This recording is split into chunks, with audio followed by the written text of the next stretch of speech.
This is a game Philosopher. Today we are doing something a little different. Just because I usually put my own commentary up on the vlog, I decided instead what I'm going to do is start reading from Musonius Rufus lectures and then commenting on it later in the week.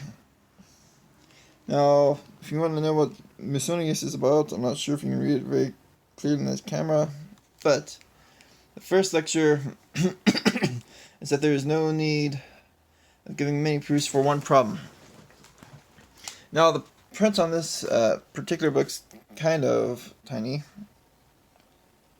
but at the same time, I can read it.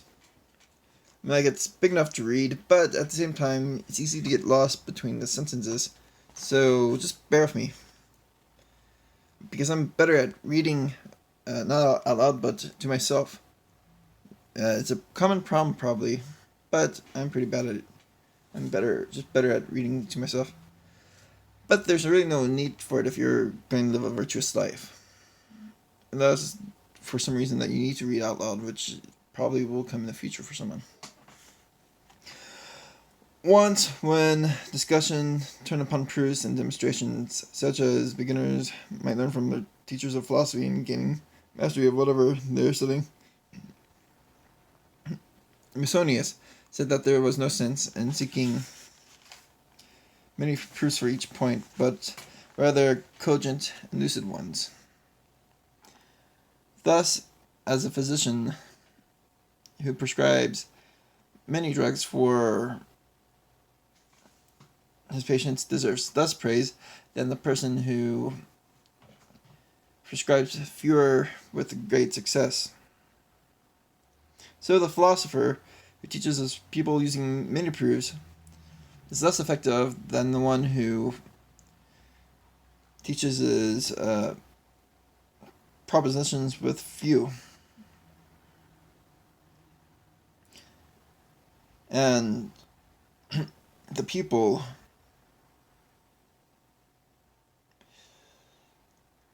too, the quicker his intelligence, the fewer proofs are required at every point, even when it is sound.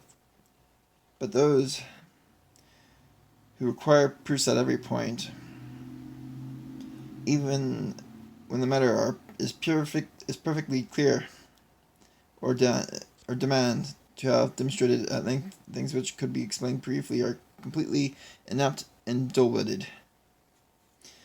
The gods, we assume, need no proof of anything, inasmuch as nothing to them lacks clearness or is obscure, and it is only in reference to that obscurity that there is any need of proof.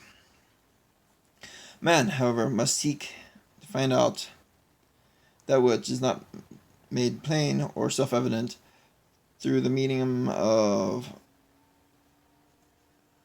the plain and obvious. Thus, the function of truth.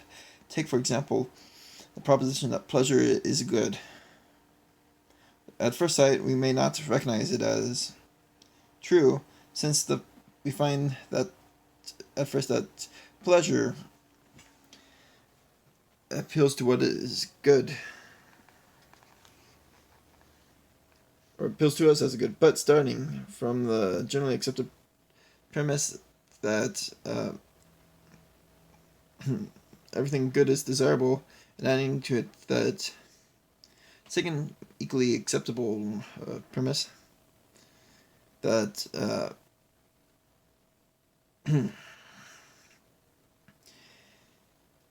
pleasure, not all pleasures are desirable, we succeed in proving that it is not a good.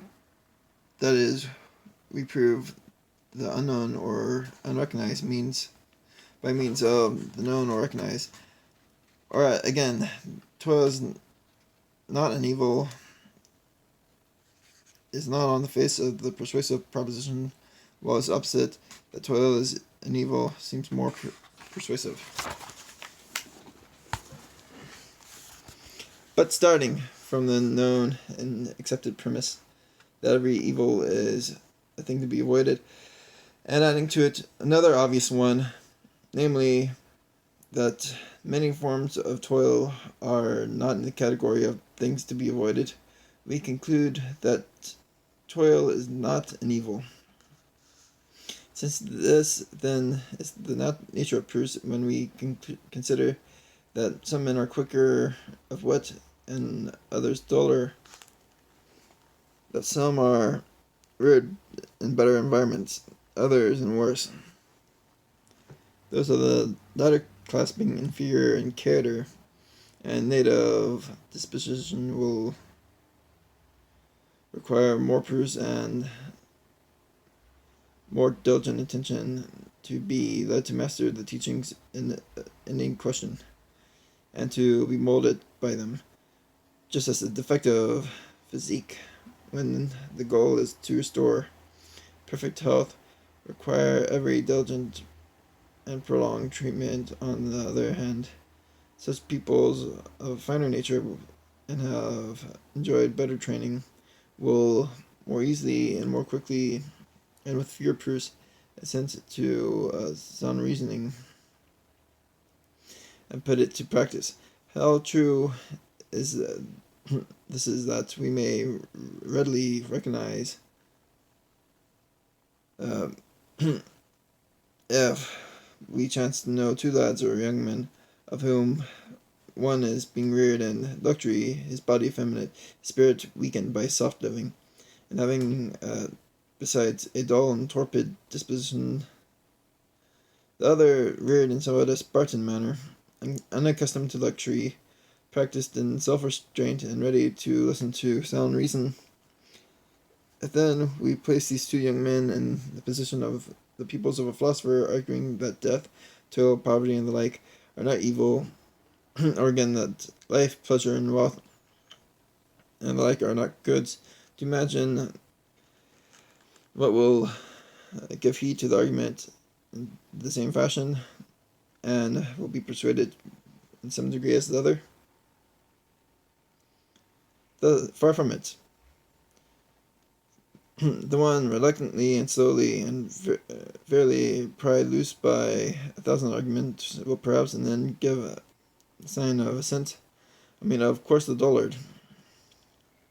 The other quickly, readily will accept as cogent and relevant himself, and will not require many proofs for fuller treatment. It was not just such a lad, that Spartan boy who asked Cleanthes, the philosopher, if toil was a good. He made it plain that he was so well endowed by nature and trained for the purpose and the practice of virtue as to consider toil to the nature of the good than that of the nature of the bad. In that he asked whether toil was not perchance a good, as if it were conceded that it was not an evil. Thereupon Cleanthes, in surprise and admiration of the boy, replied, "Thou art of noble blood, dear child, so noble the words thou speakest."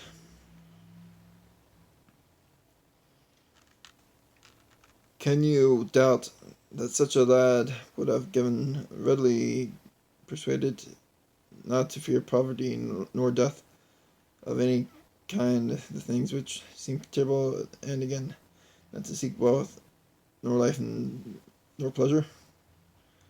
Come back to the starting point of my discussion. I repeat that it's mistaken zeal for the teacher, if he be a true philosopher, to rehearse a multitude of arguments and proofs for his pupil.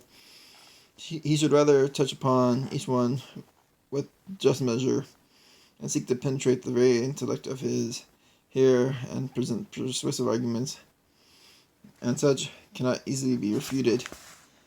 But most of all, his treatment should consist in showing himself not only as one who utters words which are most helpful, but one who acts consistently with them. As for the pupil, his duty to attend diligently to what is said should be on his guard, lest he accept unwillingly something false. But of what he accepts as truth, his efforts should not be directed towards learning numbers of proof, far from it, but only such as are plain and lucid. Finally, whatever precepts enjoined from him he is persuaded are true, these must he follow in his daily life, for only one in this way will philosophy be of profit to anyone. If to sound teaching he adds conduct and harmony in it with it. There it was. 10 minutes, just like my usual video. But we got through it. Those were not my words, by the way. Those, like I said in the earlier part of the video, it was Musonius Rufus. Check him out. Like, comment, subscribe. Follow me on Twitter. And remember to think philosophically.